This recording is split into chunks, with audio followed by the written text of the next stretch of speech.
आज हम नहुम की पुस्तक में अध्याय 3 का अध्ययन करेंगे। हाय उस हत्यारी नगरी पर, वह तो छल और लूट के धन से भरी हुई है। लूट कम नहीं होती है। कोड़ों की फटकार और पहियों की घड़घड़ाहट हो रही है। घोड़े कूदते फांदते और रथ उछलते चलते हैं। सवार चढ़ाई करते, तलवारें और भाले बिजली की नाई चमकते हैं। मारे हुओं की बहुतायत और लोथों का बड़ा ढेर है। मुर्दों की कुछ गिनती नहीं, लोग मुर्दों से ठोकर खा खा कर चलते हैं। यह सब उस अति सुंदर वेश्या और निपुण टोनहीन के छिनाले की बहुतायत के कारण हुआ, जो छिनाले के द्वारा जाति जाति के लोगों को और टोने के द्वारा कुल कुल के लोगों को बेच डालती है। सेनाओं के यहोवा की यह वाणी है, मैं तेरे विरुद्ध हूँ और तेरे वस्त्र को उठाकर तुझे जाति जाति के सामने नंगी और राज्य राज्य के सामने नीचा दिखाऊंगा। मैं तुझ पर घिनौनी वस्तुएं फेंक कर तुझे तुच्छ कर दूंगा और सबसे तेरी हंसी कराऊंगा। और जितने तुझे देखेंगे सब तेरे पास से भाग कर कहेंगे, निनवे नाश हो गई। कौन उसके कारण विलाप करे? हम उसके लिए शांति देने वाला कहाँ से ढूंढ कर ले आए? क्या तू अमोन नगरी से बढ़कर है, जो नहरों के बीच बसी थी और उसके चारों ओर जल था और महानद उसके लिए किला और शहर पनाह का काम देता था। कूश और मिस्त्री उसको अनगिनत बल देते थे। पूत और लूबी तेरे सहायक थे, तो भी लोग उसको बंधुआई में ले गए और उसके नन्हे बच्चे सड़कों के सिरे पर पटक दिए गए। और उसके प्रतिष्ठित पुरुषों के लिए उन्होंने चिट्ठी डाली और उसके सब रईस बेड़ियों से जकड़े गए। तू भी मतवाली होगी, तू घबरा जाएगी, तू भी शत्रु के डर के मारे शरण का स्थान ढूंढेगी। तेरे सब गढ़ ऐसे अंजीर के वृक्षों के समान होंगे, जिनमें पहले पक्के अंजीर लगे हो। यदि वे हिलाए जाए तो फल खाने वाले के मुंह में गिरेंगे। देख, तेरे लोग जो तेरे बीच में हैं, वे स्त्रियां बन गए हैं। तेरे देश में प्रवेश करने के मार्ग तेरे शत्रुओं के लिए बिल्कुल खुले पड़े हैं और रुकावट की छड़ें आग के कोर हो गई है। घिर जाने के दिनों के लिए पानी भर ले और गढ़ों को अधिक दृढ़ कर। कीचड़ ले आकर गारा लताड़ और भट्ठे को सजा। वहाँ तू आग में भस्म होगी और तलवार से तू नाश हो जाएगी। वह येलेक नाम टिड्डी की नाई तुझे निगल जाएगी, यद्यपि तू अरबे नाम टिड्डी के समान अनगिनत भी हो जाए। तेरे व्यापारी आकाश के तारागण से भी अधिक अनगिनत हुए। टिड्डी चट करके उड़ जाती है।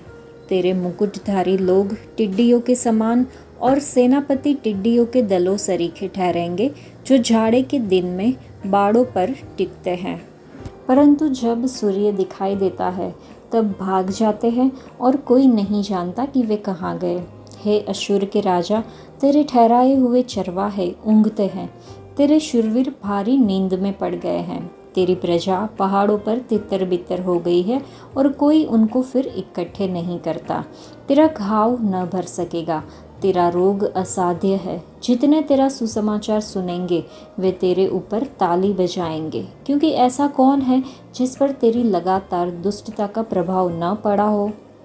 इस अध्याय में निनवे के विनाश के बारे में है। नहुम निनवे के विरुद्ध अपनी घोषणा जारी रखता है तथा इसके विनाश के कारणों का विवरण देता है। क्रूरता, मूर्ति पूजा और रक्तपात। यह अध्याय एक स्पष्ट चेतावनी के साथ समाप्त होता है कि कोई भी निनवे के लिए शोक नहीं मनाएगा, जो शहर के पूर्ण विनाश और परमेश्वरीय न्याय की अनिवार्यता पर प्रकाश डालता है। परमेश्वर के मार्गों से अलग जीवन जीने के परिणाम गंभीर होते हैं। ये विश्वासियों को उनके कार्यों और पाप के प्रभाव पर चिंतन करने के लिए प्रोत्साहित करता है। निनवे को झूठ, लूट और हिंसा से भरा एक हत्यारी नगरी कहा जाता है। यह शहर क्रूरता और अन्य जातियों का शोषण करके समृद्ध हुआ। परमेश्वर घोषणा करते हैं कि वह निनवे के विरुद्ध है। वह उनकी शर्म को उजागर करेंगे, दुनिया को उसका पतन दिखाएंगे। जो देश कभी उससे डरते थे वे उसके विनाश का मजाक उड़ाएंगे। सुरक्षा व्यवस्था पेड़ से गिरते पक्के अंजीर की तरह ढह जाएगी। सैनिक स्त्रियों की तरह कमज़ोर होंगे। फाटकों को आसानी से तोड़ा जा सकेगा। आग, तलवार और विनाश निनवे को खंडर में बदल देंगे। एक समय का शक्तिशाली शहर को भुला दिया जाएगा और कोई भी इसके पतन पर शोक नहीं करेगा।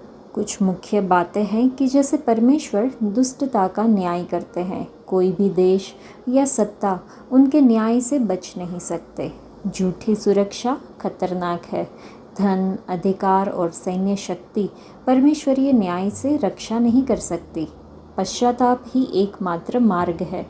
योना के समय में निनवे ने पश्चाताप किया था, लेकिन फिर से बुराई की ओर लौट गया। यह एक शक्तिशाली अनुस्मारक है कि परमेश्वर सब कुछ देखते हैं और न्याय की जीत होगी। पहले ही वचन में लिखा है कि हाय उस हत्यारी नगरी पर, वह तो छल और लूट के धन से भरी हुई, लूट कम नहीं होती है। ये शहर निनवे का कितना भयानक वर्णन है। 50 वर्ष या उससे भी कम समय में 300 वर्षों तक विश्व की शक्तिशाली और विकट अशूरी सेना ने थेब्स पर हमला कर दिया था। 663 ईसा पूर्व में अशूरी सेना ने थेब्स पर हमला कर दिया था, जो ऊपरी मिस्र की प्राचीन समृद्ध राजधानी थी और चारों ओर से पानी से सुरक्षित थी। लेकिन नहुम ने सोचा कि अगर थेब्स पर हमला किया जा सकता है तो निनवे पर भी हमला हो सकता है। जैसा कि पहले अध्याय में भविष्यवाणी की थी, बेबीलोनियों ने निनवे पर हमला किया और इस शहर को मलबे में बदल दिया था। नहुम ने निनवे के पतन की भविष्यवाणी करते समय निडरता दिखाई। उसने आत्मविश्वास के साथ बात की क्योंकि वह परमेश्वर के चरित्र को जानता था। फिर कभी न उठने के लिए निनवे शहर का पतन हो गया था। संसार का सबसे बड़ा शहर घास के ढके मलबे का ढेर बन गया था।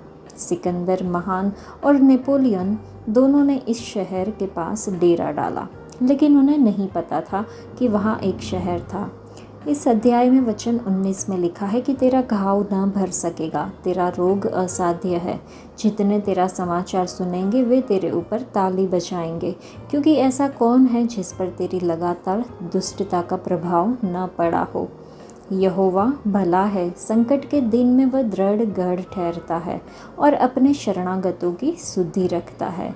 चलिए हम परमेश्वर के राज्य के आने के लिए प्रार्थना करें जब उनका न्याय प्रबल होगा। आज के लिए इतना ही। परमेश्वर आप सबको